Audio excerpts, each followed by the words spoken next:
Assalamualaikum warahmatullahi wabarakatuh. Perkenalkan, nama saya Paulus Antoni Angga dengan nomor induk mahasiswa 0534000157.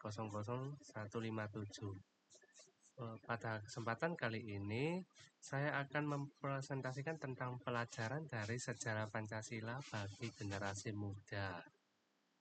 Ini saya sudah buatkan PowerPoint-nya ya untuk presentasi. Oke. Pancasila merupakan dasar negara Indonesia yang memiliki peran penting dalam perjalanan bangsa.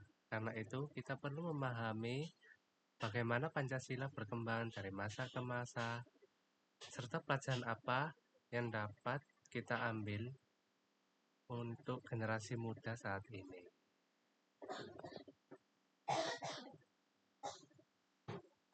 Kita mulai dari awal kemerdekaan Indonesia pada tanggal 18 Agustus 1945, Pancasila resmi disahkan sebagai dasar negara dalam pembukaan UUD 1945.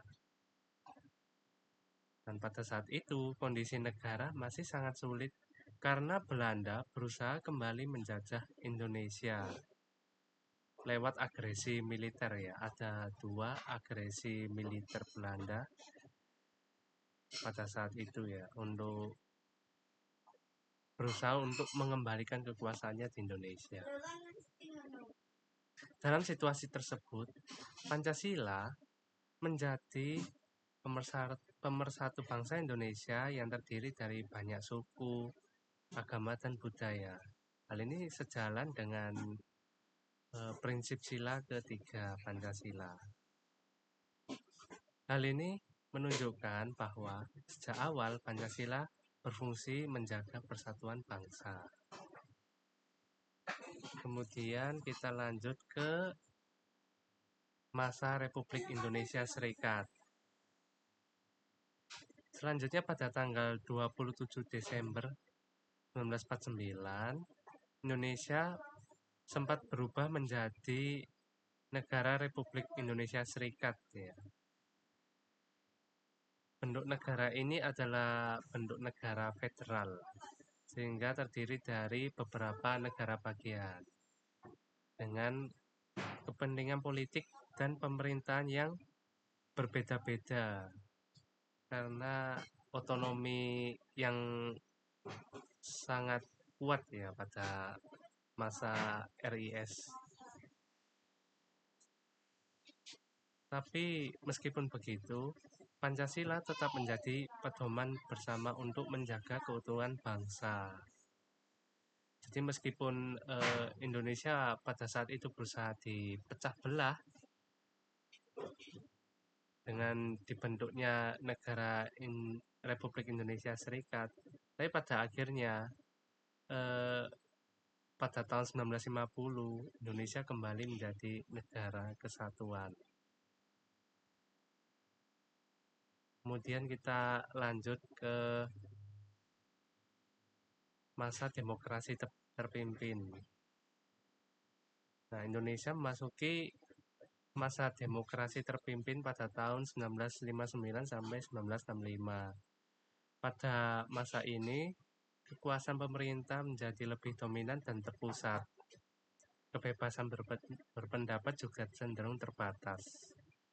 Dari pengalaman sejarah ini, kita belajar bahwa demokrasi harus dijalankan secara seimbang, sesuai pada nilai Pancasila pada sila keempat dan kelima, yaitu musyawarah, menghargai suara rakyat, serta menunjukkan keadilan sosial bagi seluruh rakyat Indonesia.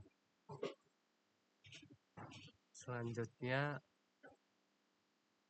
ketika Indonesia masuk pada Orde Baru yang dipimpin oleh Presiden Soeharto, mulai tahun 1966 sampai 1998. Pada masa ini, Pancasila diajarkan melalui program P4 agar masyarakat memahami nilai-nilai Pancasila. Selain itu, pembangunan nasional berjalan cukup pesat dan kondisi negara saat itu lebih stabil. Namun, di sisi lain, kebebasan politik dan kritik terhadap pemerintah masih dibatasi. Dari sini kita belajar bahwa Pancasila harus diterapkan secara nyata nilai-nilai dan prinsip-prinsipnya.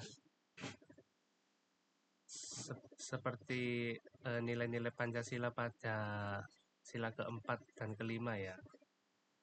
Ini di zaman kepemimpinan Presiden Soeharto masih belum diterapkan dengan benar.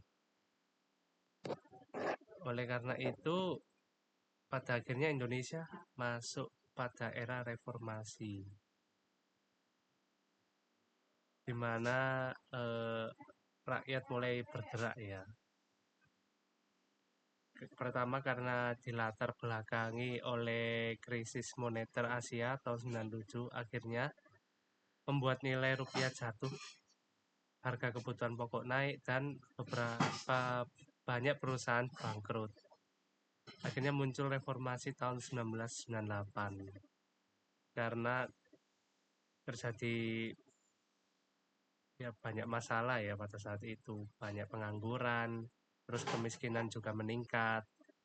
Masyarakat juga pada akhirnya kecewa karena maraknya praktik korupsi, kolusi, dan nepotisme di era Presiden Soeharto, serta terbatasnya kebebasan berpendapat di masa Orde Baru itu. Ya. Kemudian pada awal tahun 1998, mahasiswa melakukan demonstrasi di Indonesia. Mereka terdiri dari berbagai kampus ya saat itu. Mereka menuntut reformasi politik dan ekonomi. Situasi semakin memanas setelah tragedi Trisakti pada 12 Mei 1998, ketika 4 mahasiswa Universitas Trisakti meninggal dunia saat demonstrasi. Peristiwa ini memicu gelombang protes yang lebih besar di berbagai daerah. Ya, ini yang akhirnya menggerakkan semua elemen massa ya pada era reformasi. Karena pemerintah Indonesia saat itu melakukan tindakan yang represif. Belum lagi banyak penculikan ya di era reformasi itu.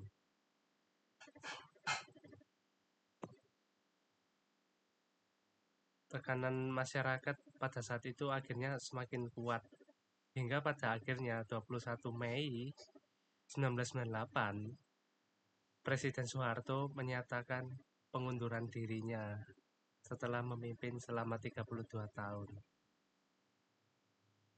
Setelah itu, Indonesia memasuki era reformasi dengan berbagai perubahan sistem pemerintahan, terutama di sisi demokratis ya. Jadi Indonesia setelah masa reformasi akhirnya menyelenggarakan pemilu yang lebih demokratis. Jadi pemilu jadi lebih bebas dan kompetitif dengan banyak partai politik yang ikut serta pada setiap pemilu. Terus kemudian presiden juga dipilih langsung oleh rakyat. Jika sebelumnya presiden ini dipilih oleh MPR, namun sejak 2024 presiden dan wakil presiden dipilih langsung oleh rakyat. Kemudian ada pembatasan masa jabatan presiden. Jika sebelumnya presiden bisa menjabat sangat lama, seperti eranya Soekarno, jadi presiden seumur hidup ya bahkan. Pada akhirnya setelah reformasi masa jabatan presiden dibatasi maksimal 2 periode. Jadi maksimal 10 tahun. Kebebasan pers dan kebebasan berpendapat akhirnya setelah masa reformasi bisa dipulihkan ya, bisa kembali lagi. Masyarakat dapat menyampaikan kritik dan aspirasi, tidak seperti di era Pak Harto ya. Jadi lebih bebas. Kemudian daerah diberikan kewenangan lebih besar untuk mengatur urusan pemerintah sendiri. dan sudah tidak lagi terpusat di Jakarta ya. Jadi setelah era reformasi, setiap daerah memiliki otonominya masing-masing.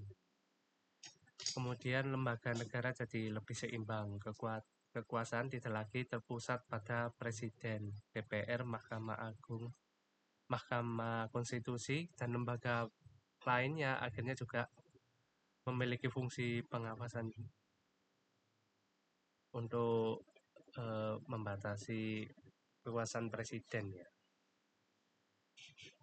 Kemudian tahun 2002 lembaga KPK akhirnya resmi dibentuk untuk memberantas korupsi. Nah, dari era reformasi ini, peristiwa ini mencerminkan bahwa pada akhirnya sila keempat Pancasila, di mana rakyat menuntut agar pemerintahan dijalankan secara demokratis, mendengar aspirasi masyarakat, serta tidak berpusat pada satu kekuasaan saja, akhirnya terwujud. Selain itu, reformasi juga mencerminkan sila kelima Pancasila, karena masyarakat akhirnya mendapatkan keadilan sosial, kesejahteraan yang merata, serta pemerintahan yang bebas dari praktik korupsi dan penyalahgunaan kekuasaan. Kemudian selanjutnya refleksi generasi muda. Menurut saya, pelajaran penting dari reformasi adalah bahwa perubahan besar dapat terjadi ketika masyarakat peduli terhadap kondisi bangsa dan berani memperjuangkan kebenaran bersama-sama. Mahasiswa pada tahun 1998 telah menunjukkan bahwa generasi muda ternyata memiliki peran yang besar dalam mengubah sejarah Indonesia. Nilai tersebut masih sangat relevan bagi generasi muda saat ini. Generasi muda saat ini harus berani mengkritisi kebijakan pemerintah secara bijak dan bertanggung jawab, agar kebijakan yang dibuat benar-benar berpihak kepada rakyat. Generasi muda juga harus berani menolak praktik korupsi, kolusi, dan nepotisme. Tidak mudah percaya dengan berita-berita hoaks, serta menjaga persatuan meskipun memiliki berbagai perbedaan pandangan. Jadi semangat reformasi bukan hanya soal demonstrasi, tetapi tentang keberanian memperbaiki bangsa dengan cara yang cerdas, damai, dan sesuai dengan nilai-nilai Pancasila. Pada akhirnya kita sampai ke penutup, di mana bangsa yang besar adalah bangsa yang belajar dari sejarahnya. Hal ini menunjukkan bahwa Pancasila harus selalu menjadi dasar yang menjaga bangsa Indonesia dalam berbagai zaman. Dan kita sebagai generasi muda harus terus mengamalkan nilai-nilai Pancasila agar Indonesia menjadi bangsa yang bersatu, maju, adil, dan makmur. Terima kasih.